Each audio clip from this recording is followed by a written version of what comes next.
여러분, 국제 결혼을 한 일본 여성은 어느 국적의 남성을 배우자로 가장 많이 선택했을까요? 중국인이 훨씬 많으니까 중국일까요? 아니요, 바로 한국입니다. 심지어 2위인 중국의 2배 이상이었는데요. 일본 여성과 한국 남성의 교제가 상당히 많다고 추측해볼 수 있는 데이터입니다. 그래서인지 한국 남성과 교제해본 지인이 제 주변에도 꽤 있고 한일 커플들을 거리에서 쉽게 찾아볼 수 있는데요. 오늘은 일본 여성이 한국 남성에 대해 어떻게 인식하고 있는지 토미의 지인 피셜과 기사 등을 종합해서 전달해 드리겠습니다. 일본 관련 커뮤니티에 올라오는 글들을 보면 한국 여성분들도 일본인 남친과의 연락 문제로 애태우는 분들이 많은 것 같습니다. 제가 느끼기에도 일본 남성 중에는 밀당 고수들이 참 많은 것 같아요. 근데 한국의 연인들은 시시콜콜한 일들을 서로 다 공유하고 잠들기 전까지 달달한 대화를 나누다가 잘자 내 꿈꿔까지 해줘야 하루가 끝나잖아요. 한국 남성은 하루에도 몇 번씩 연락을 해줘서 자신이 사랑받고 있다는 강한 확신을 느끼게 해주기 때문에 좋다고 생각하는 일본 여성이 많은 것 같습니다.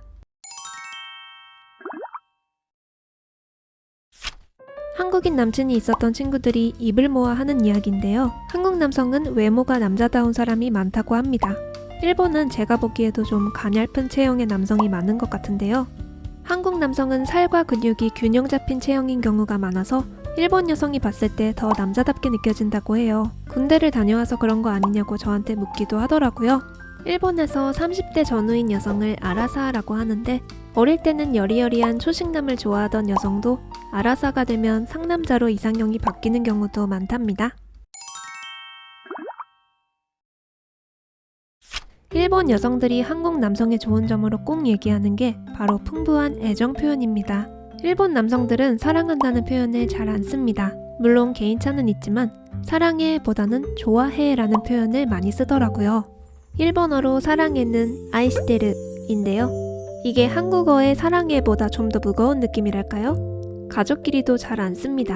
근데 그렇다고 일본 여성이 아이시테르라는 말을 싫어하냐면 또 그렇지도 않아서 애정 표현을 잘해주는 한국 남성에게 끌리는 사람도 많은 것 같습니다. 그뿐 아니라 마치 공주님이 된 것처럼 에스코트도 해주고 만날 때마다 외모를 칭찬해주는 등 같이 있으면 자존감이 높아진다고 해요.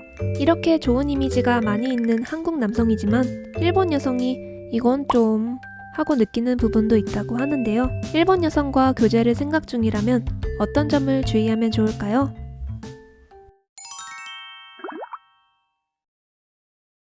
한국은 가족 간의 정이 워낙 끈끈한 나라다 보니 한국 남성들은 부모님, 특히 어머니에게 극진한 편이라고 하는데요.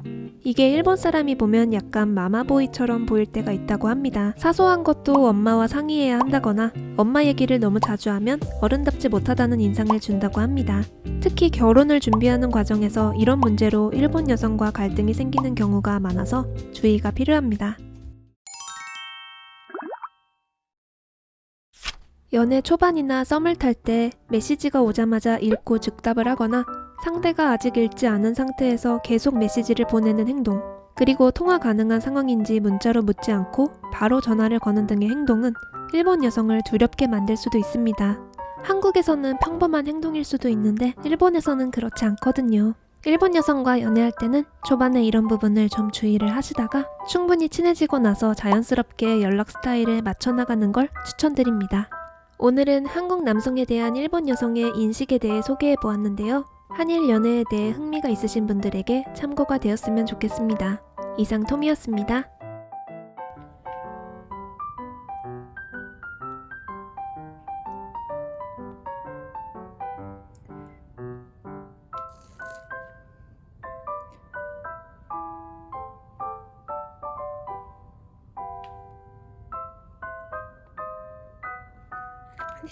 아니야.